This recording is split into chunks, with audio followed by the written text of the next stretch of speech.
Hola, buenos días. Soy Olga Tarnowska y este es mi blog sobre la guerra de Rusia contra Ucrania y la victoria ucraniana inminente. Hoy estoy haciendo una edición extraordinaria del blog. ¿Por qué? Porque ha empezado la revuelta armada en Rusia. Vale. Entonces, esta noche yo creo que en muchos sitios la gente ni ha dormido porque estaban siguiendo los acontecimientos. En el Pentágono tampoco, porque, claro, son cosas que no estaban previstas. De hecho, ya os he dicho que los astrólogos dicen que Ucrania va a recibir ventajas que nunca estaban previstas. Los famosos cisnes negros, ¿no? Cuando un acontecimiento rompe toda la dinámica de todos los eventos lógicos. ¿Vale? Entonces puede ser que la revuelta de Prigozhin sea este cisne negro no esperado y no planeado dentro de, digamos, también los planes del ejército ucraniano. Antes de empezar a contar todo lo que sabemos a la hora de hoy, tal vez por la noche tendré que hacer otro vídeo, porque los acontecimientos van a ser muy rápidos y va a ir cambiando rápidamente, todo de una forma muy dinámica. Entonces, quiero decir que Rusia nos ha vuelto a atacar, nos han lanzado 49 misiles alados, calibres y X-101, X-555. De 49 hemos derribado 40 y un par de Shaheds. Entonces ha sido un ataque bastante masivo a Ucrania. Sabemos que los restos de un cohete han alcanzado un edificio residencial en Kiev y hay 3 muertos y una decena de heridos, y ahí están haciendo rescate del personal. El edificio de 25 pisos y en medio, en el piso 16-18, pues se han quemado varios pisos. Entonces Rusia sigue, a pesar de las revueltas, sigue haciendo terror, provocando terror en Ucrania. Entonces, volviendo a lo que pasó ayer y esta noche. Prigozhin, como sabéis, es uno de los aliados de Putin, que le prometió con sus mercenarios y los criminales contratados en las cárceles de Ucrania hacer lo que el ejército regular ruso no consiguió hacer en los primeros meses de la guerra, es decir, ocupar Ucrania y tomar varias ciudades. Entonces, su ejército, gracias a esa contratación de los criminales, pues creció bastante. Pero ya que estuvo muchos meses, 9 meses, atacando Bakhmut y haciendo como carnicerías de su propia gente, porque claro, nadie valora a los criminales. Entonces su ejército ahora mismo no sabemos qué número tiene, ¿vale? Él alega que son 25.000 soldados, pues las inteligencias de otros países dicen que pueden ser de 10 a 15.000 soldados. Entonces Prigozhin se ha vuelto un personaje mediático mucho más famoso que Putin, porque él hablaba de la guerra sin desparpajo, ¿no? Sin mentiras y abiertamente. Contaba las cosas que pasaban, mostraba a sus muertos, decía estos son los que han fallecido hoy en un día, 100 muertos. Lo que la propaganda rusa durante toda esa guerra hacía era mentir y mentir y mentir. Entonces el Estado oficial ruso se discreditó, ¿vale? Con todas esas cosas surrealistas que ellos contaban sobre la guerra, y últimamente han prohibido hasta publicar necrólogos de los soldados fallecidos para disimular todas esas cifras, ¿vale? Eso quiere decir que Prigozhin se ha convertido en un personaje muy influente mediáticamente y políticamente en Rusia. Entonces él empezó a acusar hace un par de días a los jefes, a Rusia, por empezar esa guerra, incluso en el año 2014, sin ningún pretexto.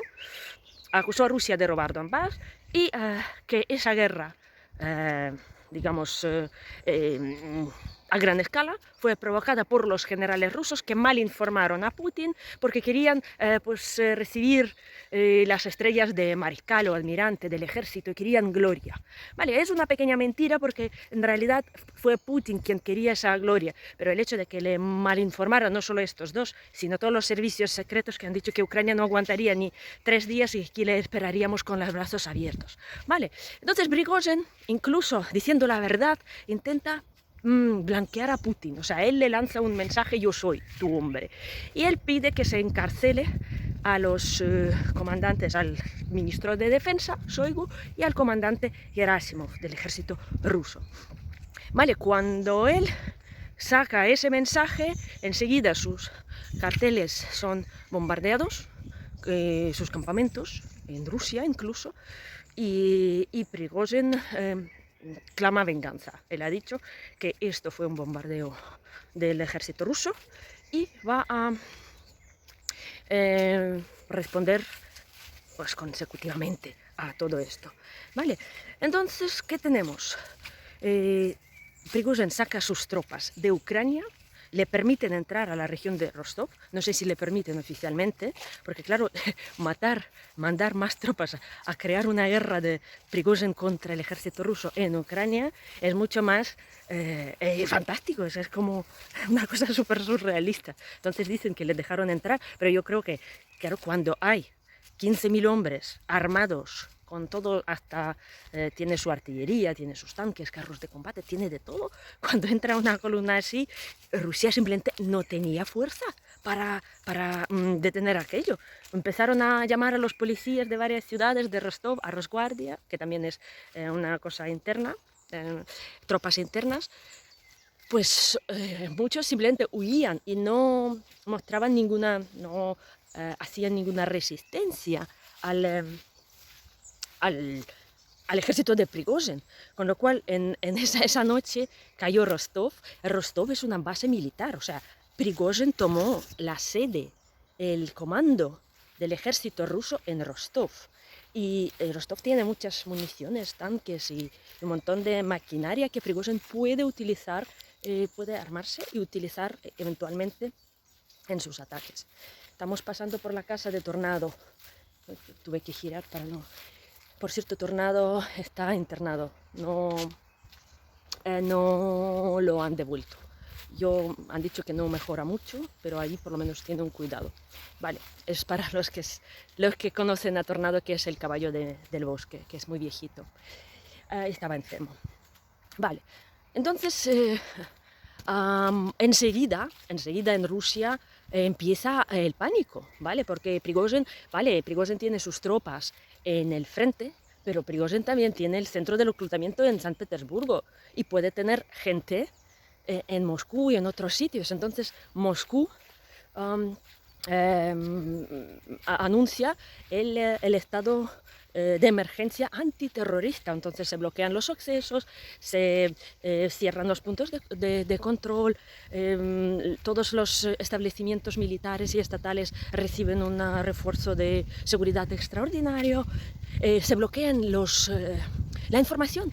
Rusia ha bloqueado los buscadores de Google, de YouTube, creo que solo quedó Telegram, que eso es lo que nos hace pensar que Telegram puede ser gestionado por los rusos como sospechábamos. Bueno, no puede ser, espiado, o sea, también es una forma de espiar a la gente.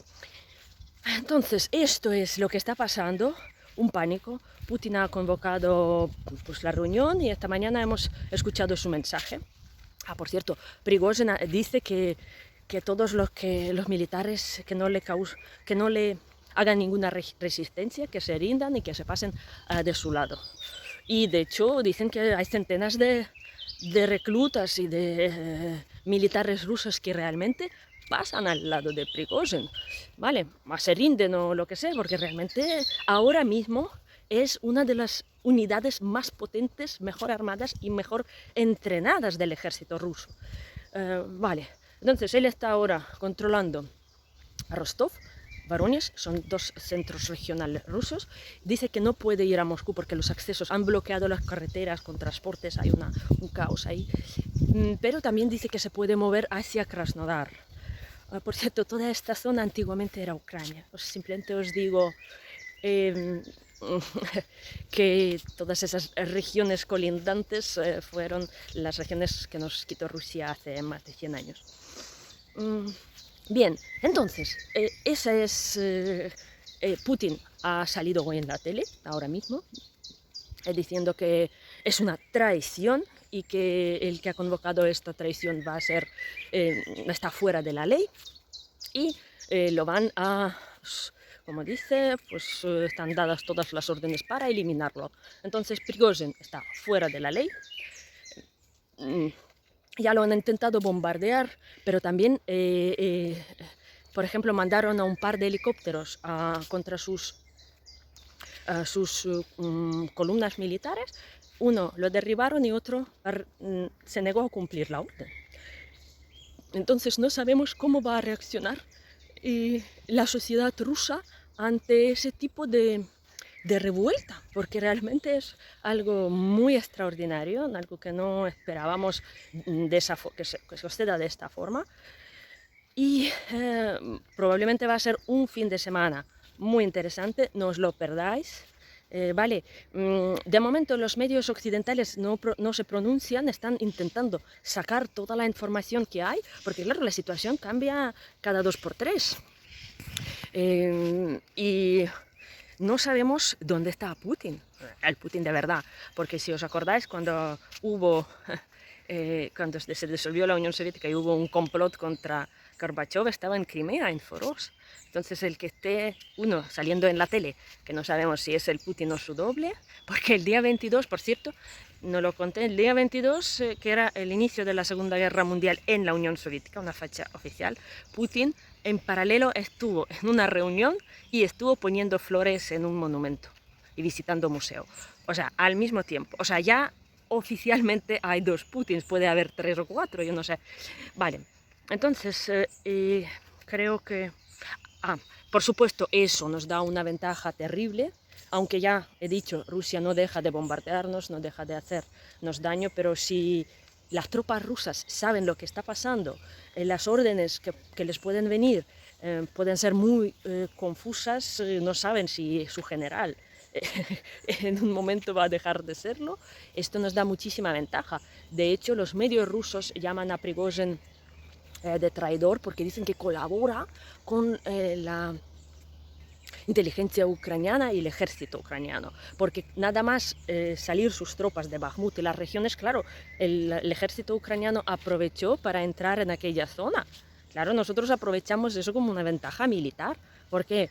Porque si las tropas rusas ahora tendrán que oprimir la revuelta de Prigozhin, es mucho más importante para ellos que defender el territorio ucraniano. Así que, por supuesto, Putin tendrá que recolocar sus fuerzas y ahora es un gran momento para detonar un poco Rusia desde el otro lado. Así que con esto, a espera de más noticias, me despido y os deseo un fin de semana entretenido. Así que comprad las palomitas, que esto promete.